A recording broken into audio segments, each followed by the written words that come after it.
नमस्ते दोस्तों, सात्विक नेचुरल फार्म के यूट्यूब चैनल पर आपका स्वागत है। और आज हम खेती, किसानी और पर्यावरण से संबंधित कुछ समाचारों की बात करने वाले हैं। कई दिन से मैं सोच रहा था कि एक ऐसी श्रृंखला शुरू करूं जिसमें खेती, किसानी, पर्यावरण और किसान की बात हो। पूरी दुनिया में ऐसी अच्छी या बुरी या किसी भी तरीके की खबर जो है वो आपके साथ साझा करूं, क्योंकि आमतौर पर खेती किसानी से संबंधित खबरें दूसरे माध्यमों से हमारे तक पहुंचती है और उसको इतना महत्व नहीं मिलता, या महत्व मिलता है तो ऐसी खबरों को ही मिलता है जिसमें किसान के प्रति नकारात्मकता भरी दिखती है, जैसे आजकल पर्यावरण प्रदूषण और पराली जलने के संबंध में हमें देखने और सुनने को मिल रही है। तो आज कई दिनों की ऊहापोह के बाद ये सीरीज़ शुरू कर रहा हूँ और कोशिश करेंगे कि हर हफ्ते हम कुछ खबरों का विश्लेषण करें, बातचीत करें उनके बारे में। तो कृपया आप कमेंट बॉक्स में ज़रूर बताएं कि आपको ये प्रयास कैसा लगा।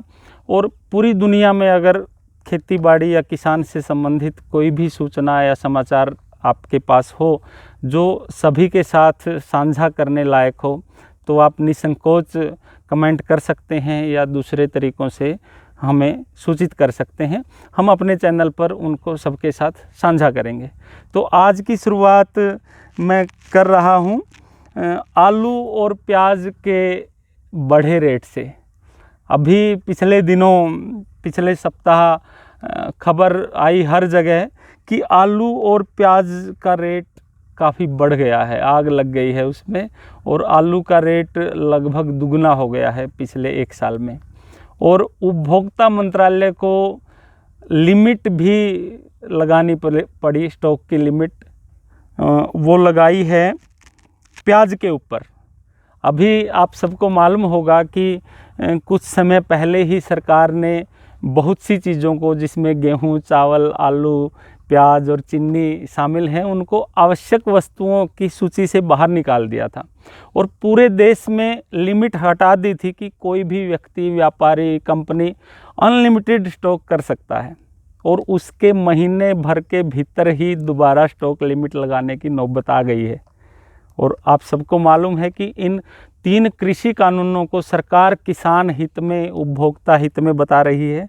और बहुत से किसान संगठन, विशेषकर उत्तर भारत में हरियाणा, पंजाब जैसे राज्यों में इसका जमकर विरोध कर रहे हैं।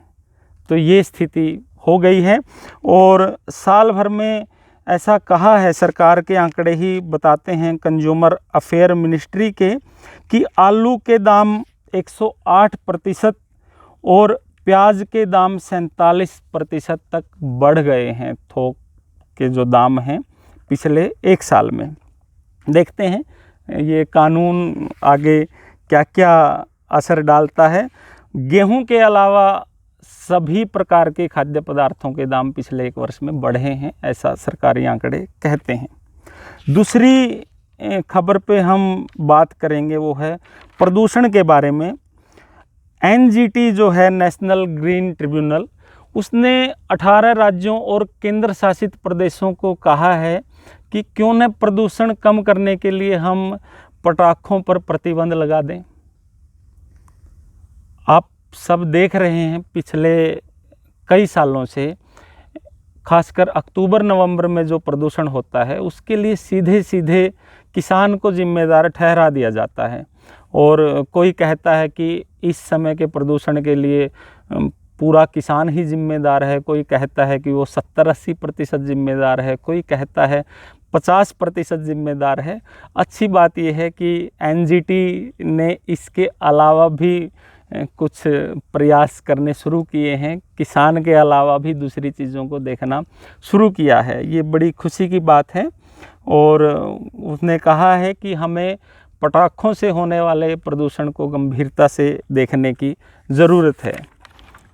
और इसी सिलसिले में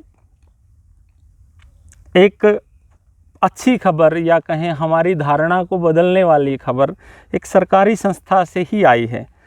भारत सरकार का एक मंत्रालय है पृथ्वी विज्ञान मंत्रालय, और उसकी वायु मानक संस्था है सफ़र नाम से। तो उस सरकारी संस्था ने खबर दी है कि हरियाणा, यूपी और पंजाब में पराली जलाने की 1949 घटनाएं दर्ज की गई हैं, और इससे जो प्रदूषण हुआ है, PM 2.5 का जो प्रदूषण हुआ है, उसकी कुल वायु प्रदूषण में सिर्फ 5% हिस्सेदारी है। ये सरकारी संस्था सफ़र की रिपोर्ट है जो 5 नवंबर 2020 के अखबारों में छपी है। सिर्फ 5% हिस्सेदारी इसने पराली जलाने की मानी है वायु प्रदूषण में।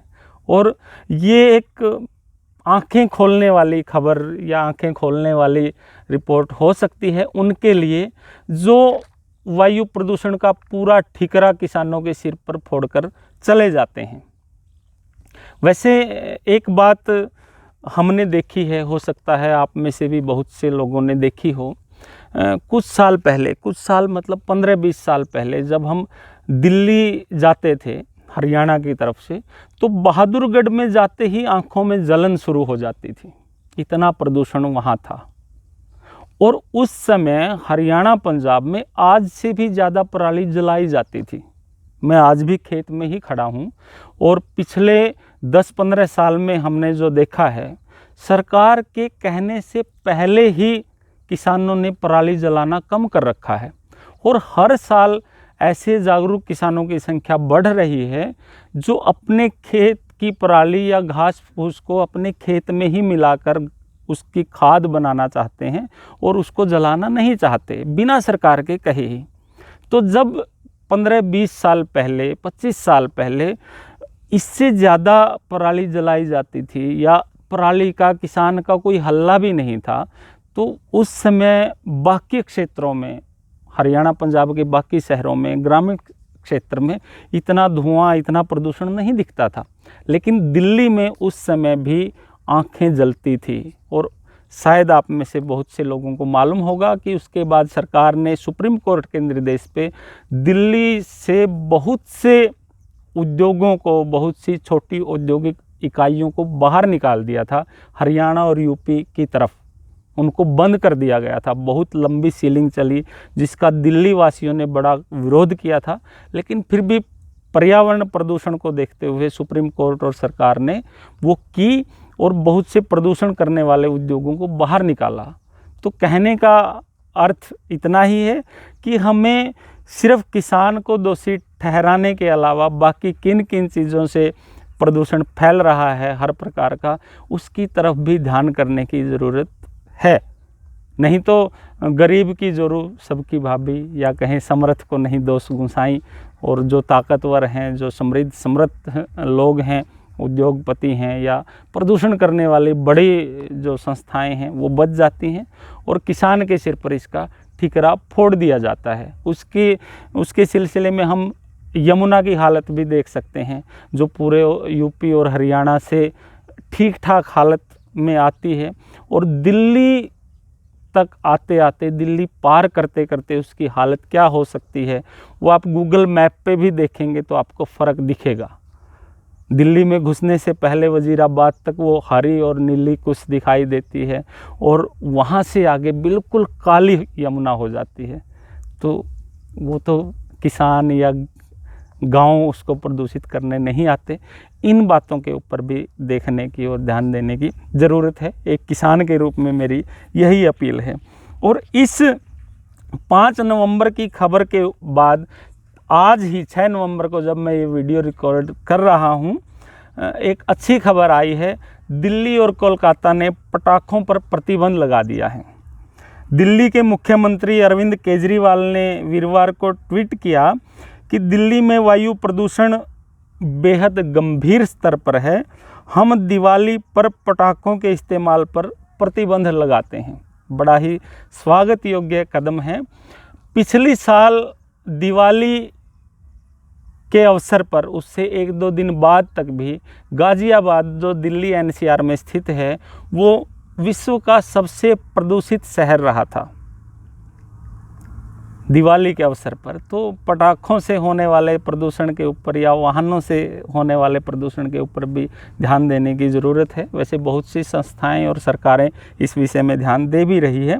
इसके साथ ही दिल्ली के साथ ही कलकत्ता हाई कोर्ट ने भी काली पूजा, जगत धात्री पूजा, छठ और कार्तिक पूजा पर पटाखों पर रोक लगा दी है।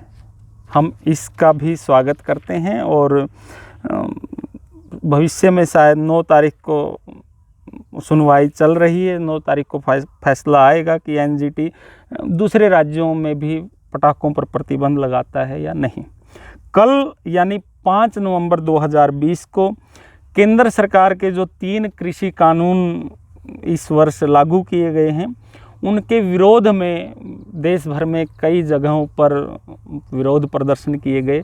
हरियाणा, पंजाब में विशेष रूप से 5 नवंबर को चक्का जाम रहा। तो इस हफ्ते की यही कुछ खबरें थी जिनको आपके साथ साझा करना था।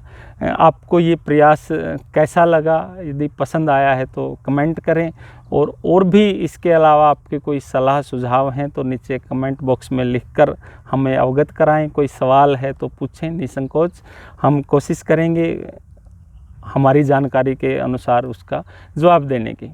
तो मिलते हैं अगली किसी जानकारी से भरपूर वीडियो के साथ। तब तक बी केयरफुल, बी नेचुरल। धन्यवाद।